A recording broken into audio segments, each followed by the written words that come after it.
Welcome guys, जेके loan job channel में आपका बहुत बहुत स्वागत है। सब्सक्राइब कीजिए जेके लोन जॉब चैनल को और पाइए रोजाना multiple choice question physics, chemistry, biology के। सो गाइज, इस वीडियो में हम डिस्कस करने वाले हैं फिजिक्स यानी कि भौतिक विज्ञान, जिसको स्टूडेंट बहुत हार्ड मानते हैं, बहुत ही टफ मानते हैं। बट ऐसा कुछ भी नहीं है। अगर आप इसको समझोगे तो सबसे ईजी यही लगने लगेगी आपको। जी हाँ, बिल्कुल, अगर समझ के चलोगे तो सबसे ईजी फिजिक्स लगेगी आपको। क्यों लगेगी? क्योंकि भौतिक विज्ञान हम उस चीज़ का अध्ययन करते हैं, उन मटेरियल का अध्ययन करते हैं जिसको हम एग्जैक्ट देख पाते हैं आंखों से। बड़ी बड़ी जो भारी चीज़ें हैं, हैवी चीज़ें, उनका अध्ययन करते हैं, जैसे कोई मोटर हो गया, जनरेटर हो गया, ठीक है। जितनी भी हमारे फिजिक्स में आसपास की चीज़ें हैं जो हम देखते हैं, महसूस करते हैं, छूते हैं, उन सभी की बातें हम यहाँ पर करते हैं। जबकि केमिस्ट्री में आप देखोगे कि आपने जो चीज़ आंखों से कभी देखी नहीं, बस उसी की कल्पना हम करते हैं। इलेक्ट्रॉन देखा है क्या किसी ने? नहीं देखा। प्रोटॉन भी नहीं देखा, परमाणु भी नहीं देखा, ठीक है। बट उसी का अध्ययन हम करते हैं। जबकि यहाँ पर मशीनरी का अध्ययन हम करते हैं जिसको हमने देखा है, ठीक है। तो ईजी है, ऐसा कुछ भी नहीं है। आप अगर थोड़ा सा भी समझोगे ना तो सब कुछ ईजी हो जाएगा। जैसे पहला क्वेश्चन है भौतिक विज्ञान का। यदि बल एवं लंबाई प्रत्येक की मात्रा को 4 गुना बढ़ा दिया जाए तो ऊर्जा के मान में बढ़ोतरी होगी। हम बल बढ़ा रहे हैं और यहाँ पर लंबाई बढ़ा रहे हैं, तो ये आपको जानना चाहिए कि एनर्जी में क्या इफेक्ट पड़ेगा। ऊर्जा के मान में बढ़ोतरी होगी। 4 गुना बढ़ा दिया जाए तो ऊर्जा के, यदि बल एवं लंबाई प्रत्येक की मात्रा को 4 गुना बढ़ा दिया जाए तो ऊर्जा की मात्रा में बढ़ोतरी होगी। 16 गुना, 8 गुना, 2 गुना, 4 गुना। सो गाइज, जिसका आंसर हो जाएगा 16 गुना, ठीक है। अब ये आपका एनर्जी वाला चैप्टर है, वहाँ पर दिया हुआ है। आपने थोड़ा सा भी पढ़ा होगा तो इजीली आपको आ गया होगा। अगला क्वेश्चन है, यदि दो सदिश ए वेक्टर एवं बी वेक्टर के लिए A vector multiply B vector equal to 0 हो तो सदिश परस्पर एक दूसरे के लंबवत है, परस्पर एक दूसरे के समांतर है, दोनों के मध्य 60 डिग्री का कोण है, दोनों के मध्य 30 डिग्री का कोण है। बहुत अच्छा क्वेश्चन है। 11th NCERT अगर आपने पढ़ी होगी, 11th की बुक आपने पढ़ी होगी तो ईजिली आपको आ जाएगा। और वहाँ पर सदिश अदिश आपने पढ़ा होगा। जी हाँ, बिल्कुल। कंपटीशन एग्जाम में आपके 11th और 12th से क्वेश्चन आएंगे, बाहर से एक भी क्वेश्चन नहीं आएगा, ठीक है। तो कोशिश कीजिए इसका आंसर देने की, क्या पता सही चला जाए। तो यहाँ पर सो गाइस, इसका राइट ऑप्शन हो जाएगा परस्पर एक दूसरे के समांतर, पैरेलल। अगला क्वेश्चन है आपका, यदि एक नाभिक का द्रव्यमान m एवं भार संख्या a है तो m-1 कहलाता है। बंधन ऊर्जा, फर्मी ऊर्जा, या फिर द्रव्यमान थ्योरी, या फिर संकुलन अनुपात।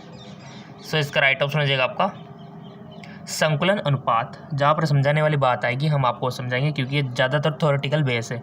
जहाँ पर न्यूमेरिकल आएगा तो हम आपको इजीली समझा देंगे। संकुलन अनुपात हो जाएगा। और वैसे कि क्वेश्चन आपको भी आना चाहिए, क्योंकि आपने 12th पास कर लिया है और बोर्ड का एग्ज़ाम आप दे चुके हो, तो ये क्वेश्चन आपको आने को बनता है।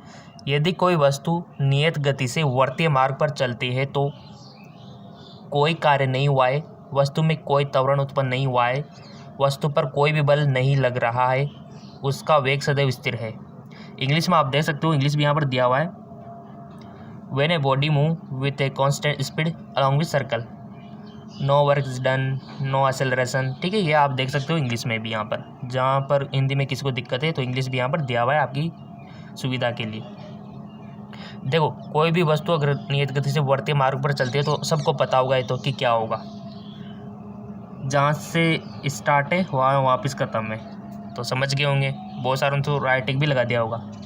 जी हाँ, बिल्कुल, इसका राइट ऑप्शन हो जाएगा आपका कोई कार्य नहीं हुआ है, क्योंकि जहाँ से स्टार्टिंग पॉइंट है वहाँ पर एंड पॉइंटिंग है, तो कोई कार्य नहीं होता है। इस कंडीशन में याद रखना 0 होता है, ठीक है। जहाँ पर हम स्टार्ट है, घूम फिर के वापस उसी पे आ गए तो नो वर्क डाउन, ठीक है। तो ये बात याद रखना। अगला क्वेश्चन है, न्यूमेरिकल है थोड़ा सा। कोई कार्य नहीं हुआ है, नो वर्क डन, ये तो इसका राइट ऑप्शन हो गया। अगला क्वेश्चन है कि 1/f/e का परिणाम है, इसका परिणाम आपको बताना है, रिजल्ट, मैग्नीट्यूड। सो सिंपल, इसका मैग्नीट्यूड कितना होता है गाइज, यही तो फिल करते हैं हम, ठीक है। यही होता है 9 × 10⁹, ठीक है। ये पूछ लिया जाता है आपकी नॉलेज के लिए। अगला क्वेश्चन है, एक वस्तु दो समांतर दर्पण के मध्य रखे हुए है तो प्रतिबिंब की संख्या बतानी है। ऐसे क्वेश्चन काफ़ी सारे कंपटीशन एग्जाम में बनते हैं और चांस है आने का, ठीक है। तो दो एक वस्तु है, कोई भी मोमबत्ती मान सकते हो जी आप, मोमबत्ती है और समांतर दर्पण के मध्य, दो समांतर दर्पण है उनके मध्य रखी हुई है तो प्रतिबिंब की संख्या कितनी होगी। सो गाइज अगर ये तो समांतर पूछ रहा है, आपसे पूछ रहा जाए कि दो दर्पण है और दोनों के बीच कोण बना हुआ है 19 डिग्री का या मान लो 60 डिग्री का बना हुआ है तो कितने प्रतिबिंब बनेंगे, ये आपको फॉर्मूला याद होना चाहिए और फॉर्मूला हम आपको बता देते हैं। इसका फॉर्मूला होता है n = 360 डिग्री अपॉन थीटा -1, ये इसका फॉर्मूला होता है निकालने का। कोई भी एंगल दे दो आप वस्तु का कितना प्रतिबिंब बनेगा आप इजीली बता सकते हो। जैसे मान लो कि 19 डिग्री है तो यहाँ पर 19 डिग्री भर के देख लो, सोल्व कर लो, आपका जो प्रतिबिंब बनेगा ना वो आ जाएगा यहाँ पे, ठीक है। तो बट यहाँ पर ये समांतर है तो समांतर में आप थीटा क्या भरोगे, समांतर है तो सबको पता है कि प्रतिबिंब, आपने कभी आपके कटिंग वटिंग कराई हो बॉयज़ को, ठीक है, कभी बार्बर की दुकान पे तो आपने भी देखा होगा आपके सामने समांतर बैठे रहते हो आप, एक दर्पण आपके आगे होता है एक पीछे होता है और बीच में आप होते हो, तो कितने प्रतिबिंब बनते हैं वो नॉलेज यहाँ पर आप लगा सकते हो। सो गाइज वो प्रतिबिंब बनते हैं आपके इन्फानाइट, ठीक है, अनंत बनते हैं जिसकी कोई लिमिट नहीं है, इतने सारे बनते हैं, ठीक है। तो ये याद रखना अगर समांतर है तो अनंत ही बनेंगे प्रतिबिंब। चलते आगे को और वो फॉर्मूला याद रखना ये वाला n = 360 अपॉन थीटा -1। यहाँ पर जो भी दो समांतर दर्पण जितने भी कोण पे रखे होंगे यहाँ मान भर देना, ठीक है, और आपका आंसर आ जाएगा कितने बनेंगे। जैसे 19 रख के देखें हम तो 19 का आप निकाल लो कितने बनेंगे, ठीक है। इसको सोल्व करेंगे तो 3 के लगभग आएगा, ठीक है। तो ऐसे कौन से आप निकाल सकते हो। अगला क्वेश्चन है, निम्न में से किसके द्वारा काल्पनिक छायाप्रति उसके वास्तविक माप से अधिक होगी। Which of the following produce a vertical image large in size objective. निम्न में से किसके द्वारा काल्पनिक छायाप्रति उसके वास्तविक माप से अधिक होगी। अवतल लेंस, उत्तल लेंस, उत्तल दर्पण, इनमें से कोई नहीं। तो राइट ऑप्शन हो जाएगा आपका उत्तल लेंस, ठीक है, कॉन्वेक्स लेंस बोल सकते हो। अगला क्वेश्चन है, यदि एक वस्तु को पृथ्वी तल से ऊपर ले जाते हैं तो if a body bring upward from the earth surface, इसकी गतिज ऊर्जा बढ़ती है, इसकी स्थितिज ऊर्जा घटती है, इसकी स्थितिज ऊर्जा बढ़ती है, इसकी गतिज ऊर्जा घटती है। बहुत अच्छा क्वेश्चन है। यदि एक वस्तु को पृथ्वी से ऊपर की ओर ले जाते हैं तो इसकी गतिज ऊर्जा बढ़ती है, इसकी स्थितिज ऊर्जा घटती है, इसकी स्थितिज ऊर्जा बढ़ती है, इसकी गतिज ऊर्जा घटती है। तो राइट ऑप्शन हो जाएगा आपका इसकी स्थितिज ऊर्जा बढ़ती है, इसकी स्थितिज ऊर्जा बढ़ती है, ठीक है। अगला क्वेश्चन है आपका, थोड़ा सा इसको एडजस्ट कर लेते हैं। किसी भार द्वारा स्प्रिंग को x तक बढ़ाया जाता है तब स्प्रिंग में संचरित ऊर्जा होगी जहाँ t स्प्रिंग में तनाव, m के स्प्रिंग नियतांक है। बहुत अच्छा क्वेश्चन है और आपने 11th पर पढ़ा भी होगा कि किसी भार द्वारा स्प्रिंग x तक बढ़ाया जाता है तब स्प्रिंग में संचरित ऊर्जा होगी। सिंपल सा क्वेश्चन है गाइस, आपके नॉलेज के अकॉर्डिंग बताओ आप, और फॉर्मूला बनाना आना चाहिए। देखो रटने से काम नहीं चलेगा, आप खुद अगर फॉर्मूला बना लोगे तो आप किसी भी प्रॉब्लम को सोल्व कर सकते हो, कोई दिक्कत आपको आने वाली नहीं है।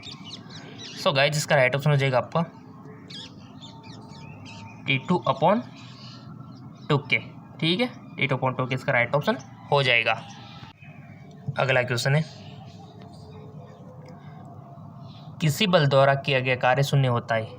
बहुत अच्छा, यदि विस्थापन बल की दिशा के लंबवत हो, विस्थापन बल की दिशा में हो, विस्थापन बल की दिशा के विपरीत हो, इनमें से कोई नहीं। तो किया गया कार्य शून्य कब होता है गाइज, वो होता है तब विस्थापन बल की दिशा के लंबवत हो ना, ये कंडीशन हो तो शून्य होता है। विस्थापन बल की दिशा के लंबवत हो, ये तब इस कंडीशन में होता है। अगला क्वेश्चन है, एक कार प्रारंभिक स्थिर अवस्था से त्वरित होकर 20 सेकंड में 144 किलोमीटर पर घंटे की गति प्राप्त कर लेती है तो कार द्वारा किया गया दूरी है। देखो चाल बराबर, आप बचपन से पढ़ते रहो, चाल दूरी है तो निकाल लो ना, कीजिए दूरी निकालना, रफ पे निकालो या किसी पेज पे निकालो ईमानदारी से। और ये सब 11th ये क्वेश्चन है ना 11th का है, और क्वेश्चन नंबर भी 11 है। ठीक है, एक कार प्रारंभिक स्थिर अवस्था से त्वरित होकर 20 सेकंड में 144 किलोमीटर पर घंटे की गति प्राप्त कर लेती है, तो कार द्वारा तय की गई दूरी आपको बतानी है। ऑप्शन आपके सामने हाजिर है कि 20 मीटर, 400 मीटर, 1440 मीटर, 280 मीटर। कर लिया होगा सबने ईमानदारी से। देखो, आपकी ईमानदारी आपको आगे ले जाएगी। अगर आप चिटिंग भी कर रहे हो तो आप अपने आप को धोखा दे रहे हो। अपने आप को बेटर बनाने के लिए तो आपको देखो कमांड तो देनी होगी अपने माइंड को कि ये सोल्व करना है हमें। गलती सही, बट ईमानदारी तो ईमानदारी होती है ना। तो आपने कर लिया होगा। इसका राइट ऑप्शन हो जाएगा आपका 400 मीटर। ठीक है, 400 मीटर इसका राइट ऑप्शन हो जाएगा। चलते हैं अगले क्वेश्चन की ओर। यदि किसी पदार्थ का तापमान 27 डिग्री सेंटीग्रेड बढ़ाया जाता है तो केल्विन स्केल पर यह वर्दी बराबर होगी, किसके बराबर होगी? 300 केल्विन, 2.46 केल्विन, 27 केल्विन या फिर 7 केल्विन। तो राइट ऑप्शन हो जाएगा आपका 27 केल्विन इसका राइट ऑप्शन हो जाएगा गाइस। जी हाँ, बिल्कुल 27। चलते आगे को। अगला क्वेश्चन है, निम्नलिखित में से ऊर्जा की एक इकाई है, किलोग्राम, वाट, आंसू शक्ति, इनमें से कोई नहीं। निम्नलिखित में से ऊर्जा की एक इकाई। देखो, इकाई यूनिट तो आपसे 1-2 क्वेश्चन तो बनते हैं, तो यूनिट तो आप लिख के रख लेना नोटबुक में। किताब आपके पास है, उनमें से सारी यूनिटें आप लिख सकते हो, ताकि आप जब भी पेपर देने जाओ उसे 1-2 दिन पहले उनको देख लो, या फिर साथ में ले जाओ, ताकि आप जब भी जाओ थोड़ा सा एग्जाम से पहले 1-2 घंटा टाइम मिलता है, उस टाइम पे देख लो। ठीक है, और उनको बाहर रख दो, अंदर तो ले जाना नहीं है। ठीक है, एक तो आप अंदर ही ले जाओ, अंदर नहीं ले जाना है, आपको बाहर ही देखना है उनको। निम्नलिखित में से ऊर्जा की एक इकाई है, तो गाइज इनमें से कोई नहीं, क्योंकि यहाँ पर दिया हुआ नहीं है। ये तो आपको बेवकूफ़ बनाने के लिए यहाँ पर ऑप्शन दिए हुए, क्योंकि आप में से बहुत सारे होंगे तुक्के लगाने वाले जो हाँ लगा देते हैं कि क्या फर्क पड़ता है। ठीक है, चलता है कि और बट एग्जामिनर भी माइंडेड होता है, क्वेश्चन ऐसे देता है घुमा फिर आगे। 2 पिंडों के मध्य लगने वाला गुरुत्वीय बल Fg निम्नलिखित में से किस पर निर्भर नहीं करता है। यानी कि आपको ये चीज़ पता होनी चाहिए कि किस पर निर्भर करता है, किस पर डिपेंड करता है, तभी तो आप कह पाओगे कि इस पर निर्भर नहीं करता है। ठीक है, तो एग्जामिनर यही नॉलेज चेक करना चाहता है कि आपको गुरुत्वीय बल के बारे में कितना पता है। तो निम्न में से किस पर निर्भर नहीं करेगा? द्रव्यमान के योग पर, द्रव्यमान के गुणनफल पर, गुरुत्वीय नियतांक पर, पिंड के मध्य की दूरी पर। थ्योरेटिकल क्वेश्चन है, कोई समझने वाली बात नहीं है। अगर आपने थ्योरी पढ़ी होगी, समझी होगी, सिद्धांत पढ़े होंगे तो आप इसको इजीली कर पाओगे। आप में से बहुत सारे स्टूडेंट कमेंट करते हैं सर समझाओ थोड़ा सा। अब समझाने वाली बात क्या है, ये तो आपको थ्योरी तो है, आपने पढ़ी होगी ना, फिजिक्स में थ्योरी भी होती है, ऐसी बात नहीं है। वो उनके लिए होती है जिनको थोड़ा बहुत न्यूमेरिकल में दिक्कत होती है, तो उनके लिए थ्योरी होती है। वो थ्योरी से भी आप पास हो सकते हो। ठीक है, क्योंकि काफ़ी सारी थ्योरीज आपको दी हुई होती है। सो गाइज, आपने चूज कर लिया होगा। किसी ने तो द्रव्यमान के योग पर किया होगा, किसी ने द्रव्यमान के गुणनफल पर किया होगा, किसी ने गुरुत्वीय नियतांक पर, किसी ने पिंड के मध्य की दूरी पे। जो भी किया है एनालिसिस कर लेना, इसका आंसर हम आपको बताने जा रहे हैं। सो गाइज, राइट ऑप्शन है इसका द्रव्यमान के योग पर। ठीक है, द्रव्यमान के योग पर डिपेंड नहीं करती, बाकी द्रव्यमान के गुणनफल पर, गुरुत्वीय नियतांक पर, पिंड के मध्य की दूरी, इन सभी पे तो करती है। तो ये याद रख लेना कि गुरुत्वीय बल इन पे तो करता है, इन पे नहीं करता है। ठीक है, तो राइट ऑप्शन हमारा द्रव्यमान के योग पर। बहुत अच्छा क्वेश्चन है। चलते आगे की ओर। द्रव्यमान के योग पर डिपेंड नहीं करता गुरुत्वीय बल। अगला क्वेश्चन है आपका, बहुत ही अच्छा क्वेश्चन है। एक न्यू आवर्ती का प्रोटॉन जिसकी दहली आवर्ती न्यू 0 है, धातु की सतह पर आपतित होता है, आय उत्सर्जित इलेक्ट्रॉन की अधिकतम गतिज ऊर्जा होगी। बहुत अच्छा क्वेश्चन है guys. H new minus new 0, H new plus new 0, या फिर 1/2 H new minus new 0, 1/2 H we plus new 0। बहुत अच्छा क्वेश्चन है। अधिकतम गतिज ऊर्जा होगी, कितनी होगी?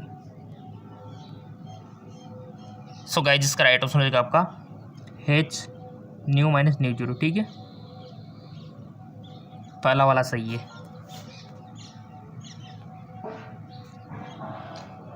यदि किसी पदार्थ का ताप 140 डिग्री फ़ारेनहाइट है तो डिग्री सेंटीग्रेड में इसका ताप होगा। बताइए, यदि किसी पदार्थ का ताप 140 डिग्री फ़ारेनहाइट, देखो ये बहुत अच्छा क्वेश्चन है गाइस। ये आपको आना चाहिए फ़ारेनहाइट को डिग्री सेंटीग्रेड में बदलना, डिग्री सेंटीग्रेड को फ़ारेनहाइट में बदलना, किसी भी चीज़ को किसी भी चीज़ में कन्वर्ट करना। और ये आपका बहुत अच्छा पहले टॉपिक में 11th में सिखाया गया आपको कि किसको किस प्रकार कन्वर्ट किया जाता है।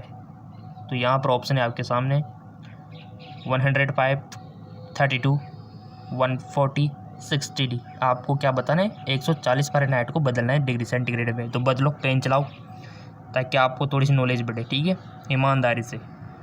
और आप बहुत अच्छे प्यारे स्टूडेंट हो, ज़रूर आप कर रहे होंगे, इसको कीजिए। थोड़ा बहुत 5 सेकंड का टाइम हम आपको दे देते हैं। सो गाइज ये लीजिए आपकी सुविधा के लिए, ठीक है। ये वाला है फ़ारेनहाइट को डिग्री सेंटीग्रेड को फ़ारेनहाइट में बदलने का, और ये है फ़ारेनहाइट को कन्वर्ट करने का सेल्सियस में, ठीक है। तो ये दोनों फॉर्मूले आप नोट कर लीजिए, काम में आएंगे आपके, ठीक है। और आपको एक्सप्लेन कर दिया है, अब आप नहीं कर सकते कि एक्सप्लेन नहीं कर सकते, ठीक है। सिंपल है, आपको ये दोनों याद रखने फॉर्मूले। अगर कोई भी चीज़ आपको डिग्री सेंटीग्रेड में दे दी जाए और फ़ारेनहाइट में पूछे कि इसको फ़ारेनहाइट में कन्वर्ट करो, तो ये फॉर्मूला लगा देना। और कोई भी अगर आपसे पूछे कि इनको फ़ारेनहाइट को सेल्सियस में बदलो, तो ये लगा देना, ठीक है। दोनों आपके सामने है, चाहे तो आप इसका स्क्रीनशॉट ले सकते हो, ठीक है। समझ में आ गया? तो चलते हैं अपने वापस टॉपिक पे।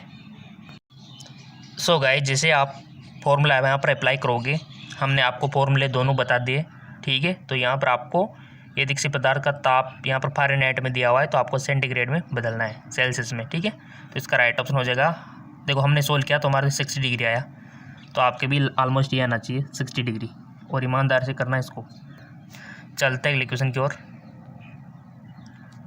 कौन सी गतिविधि घर्षण पर आधारित नहीं है? लिखना, बोलना, सुनना, चलना। सो गाइज, सुनना। अगला क्वेश्चन, रे के सवेग है, एक अदिश, एक घुमे सदिश, एक अक्षय सदिश, इनमें से कोई नहीं। तो राइट ऑप्शन है आपका एक अक्षय सदिश, ठीक है।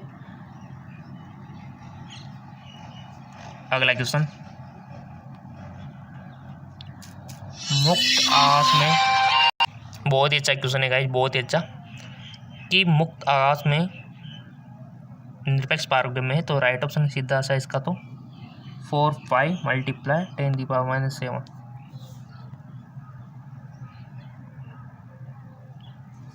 अगला क्वेश्चन, प्रत्यावर्ती धारा हेतु वर्गमाध्य मूल मान बराबर होगा। देखो प्रत्यावर्ती धारा वाला चैप्टर इंपॉर्टेंट है गाइज। शिखर का मान 1/4, शिखर का मान 1/2, शिखर का मान 1/√2 गुना, औसत का मान √2 गुना। बहुत अच्छा क्वेश्चन। प्रत्यावर्ती धारा हेतु वर्गमाध्य मूल बराबर होगा, तो इसका राइट ऑप्शन हो जाएगा कि शिखर का मान 1/√2 गुना।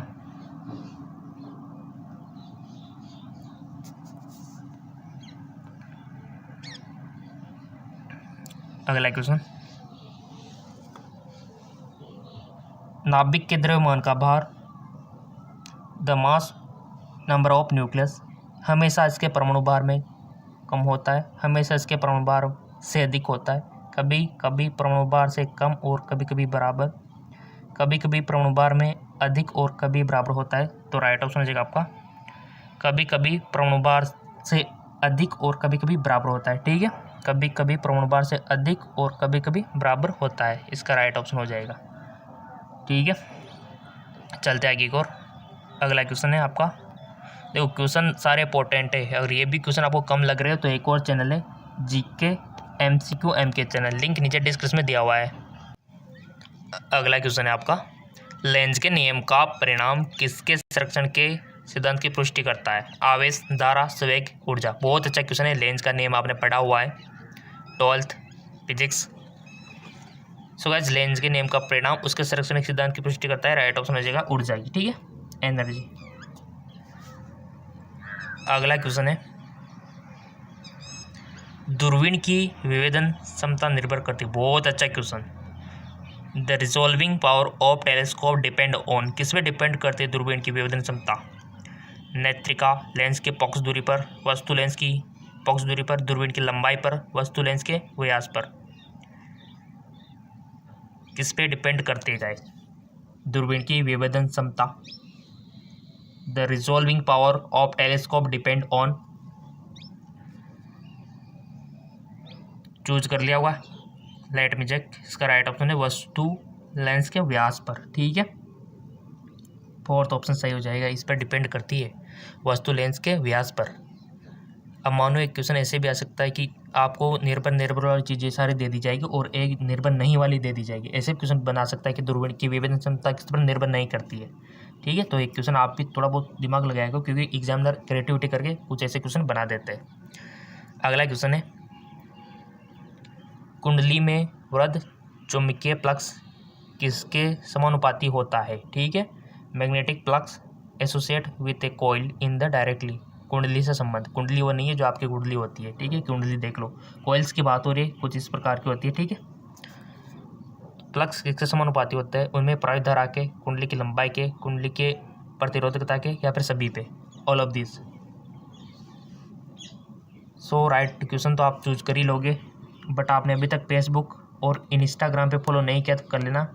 लिंक नीचे दे रखा है हमने हमारे फेसबुक इंस्टाग्राम का, ताकि कोई भी इन्फॉर्मेशन आपको तुरंत पोस्ट मिल जाए उसकी। किसके समानुपाती होता है? तो राइट ऑप्शन हो जाएगा आपका उसमें प्राइव धारा के। ठीक है, उसमें प्राइव धारा के होता है समानुपाती। अगला क्वेश्चन है, बहुत अच्छा क्वेश्चन। एक 220 वोल्ट और 100 वाट के बल्ब को 110 वोल्ट के स्रोत में जोड़ा जाए, कुल शक्ति खपत होगी। बहुत अच्छा क्वेश्चन, बहुत अच्छा क्वेश्चन है गाइस। बताओ, ईमानदार से पेन चलाओ थोड़ा सा। क्वेश्चन इंपॉर्टेंट है और न्यूमेरिकल है। ठीक है, अब आप में से बहुत सारे स्टूडेंट पूछेंगे सर थोड़ा सा समझा दो ना। ठीक है, समझा देंगे, कोई दिक्कत वाली बात नहीं है। देखो, समझाना तुम्हारा फर्ज है। बहुत अच्छा क्वेश्चन है और काफ़ी सारे फॉर्मूले आपने पढ़े होंगे। हमसे खपत यानी कि कुल शक्ति आपसे पूछी जा रही पावर, तो काफ़ी सारे फॉर्मूले हमने फिजिक्स में पढ़े हुए हैं। तो चलिए हम आपको एक्सप्लेन कर ही देते हैं, ताकि आपके मन में ये ना रहे कि आपने समझाया नहीं। ठीक है, तो चलिए आपकी डिमांड कर देते हैं पूरी। ये देखो ये किस प्रकार से होगा, पहले तो आप ईमानदार से कर लो। कर लिया होगा आपने। चलो अब हम इसका सॉल्यूशन हम आपको बता देते हैं। सो गाइज, ये लीजिए, हमारा तो एग्ज़ाम भी नहीं है, लेकिन फिर भी हम आपके लिए इतनी मेहनत करते हैं। देखो, हम तो पूरा करके देखते, आपको भी थोड़ा सा पेन चलाना चाहिए। ठीक है ना, जब हमारे एग्ज़ाम ही नहीं है फिर भी हम आपके लिए इतना करते। आपके तो खुद के एग्ज़ाम है, तो आपको तो और ज़्यादा मेहनत करनी चाहिए। सब कुछ आसान है गाइज, बहुत फॉर्मूले आपने पढ़े होंगे। V=V²/R। ठीक है, और किस प्रकार से आप निकाल सकते हो अगर आपको कोई भी वैल्यू नहीं दी हुई है। तो हमारे आंसर है 25 वॉट। कितना? 25। ये देखिए, वो सारी वैल्यूज आपको दी हुई है। V=220 यहाँ पर दिया हुआ है, फिर यहाँ पर 100 वाट दिया हुआ है। ठीक है, एक ये फॉर्मूला रेजिस्टेंस का यहाँ पर दिया हुआ है। अगर आपको R निकालता हो, क्योंकि R=V²/P होता है, V²/P। तो V²/P ये बढ़ दिया, तो अपना R ये आ गया। तो R का मान इस फॉर्मूले में यहाँ अप्लाई कर दिया, और V² क्या था अपना। ठीक है, V²/R। तो सिंपल है गाइज, तो इसका हमारा 25 हो जाएगा। इसका राइट ऑप्शन 25 वोट। बहुत सिंपल है गाइज। ठीक है, तो यहाँ पर हम मान भर देते इसका। V का 110, तो 110 ये स्क्वायर हो गया, और R का मान यहाँ से ले लिया, तो 25 आ जाएगा आपका। सिंपल। सो गाइज, इसका राइट ऑप्शन भी आप देख सकते हो, 25 वोट ही है। सो इस बात पर हो जाए आपको फेसबुक इंस्टाग्राम पे फॉलो, तो लिंक नीचे डिस्क्रिप्शन में दे रखा है।